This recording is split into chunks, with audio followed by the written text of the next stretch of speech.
and we based our discussion on a Quranic verse from Surah Yunus, and that verse was verse number 58.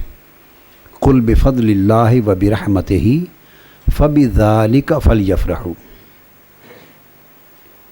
And I gave tafsir of this verse through Holy Quran. Tafsirul Quran bil Quran. And we had already finished the tafsir and discussion on this Quranic verse too.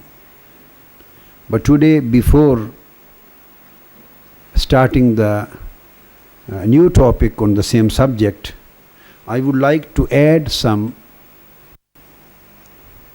tafsir references on this particular ayah. The first is again from Ruhul Ma'ani.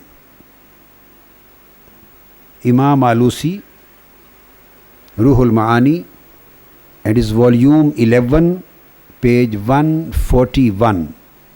Exegetical elaboration of this verse. قُلْ بِفَضْلِ اللَّهِ وَبِرَحْمَتِهِ فَبِذَلِكَ فَلْيَفْرَحُوا هُوَ خَيْرٌ مِمَّا يَجْمَعُونَ.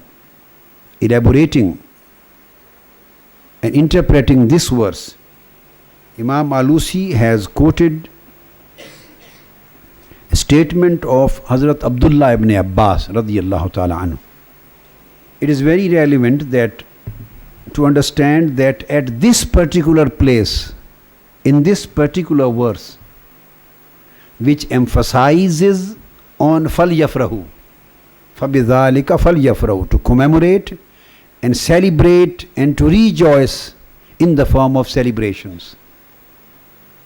It has been, the rejoicing has been emphasized on this particular Allah's fadl and rahmah, Allah's blessing and mercy. This particular blessing and mercy, celebrations and acts of rejoicing have been emphasized.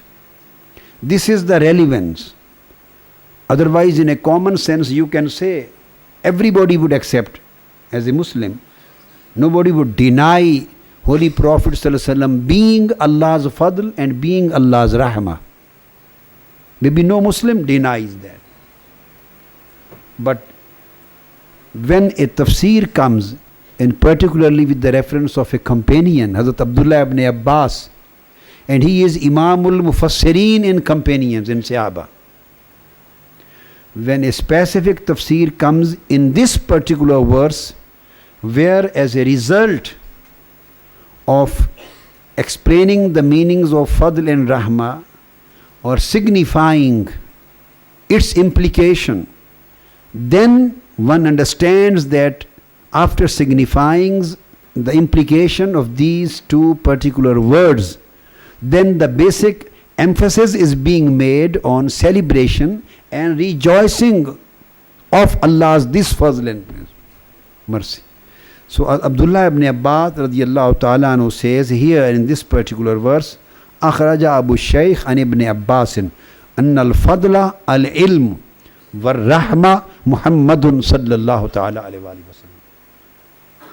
He says two words have been mentioned here. Fadl means ilm, and ilm means Quran. This word ilm is used for Quran. وَعَلَّمَكَ مَا لَمْ تَكُنْ تَعْلَمْ وَكَانَ فَضْلُ اللَّهِ عَلَيْكَ عَظِيمًا وَيَتْلُو عَلَيْكُمْ آيَاتِهِ وَيُزَكِّيهِمْ وَيُعَلِّمُهُمُ الْكِتَابَ وَالْحِكْمَةَ. Again, when you take the meanings of ilm, and ilm is Quran, so the source of getting this blessing of Allah is again Prophet Muhammad sallallahu alaihi wasallam. There is no other way to get and receive this Allah's fadl. So if you take fadl as Holy Prophet sallallahu alaihi wasallam himself, so it would be a direct significance, direct implication. If you take the meaning of fadl as ilm and Quran, so again it would be a direct implication that Quran comes through Holy Prophet sallallahu alaihi wasallam.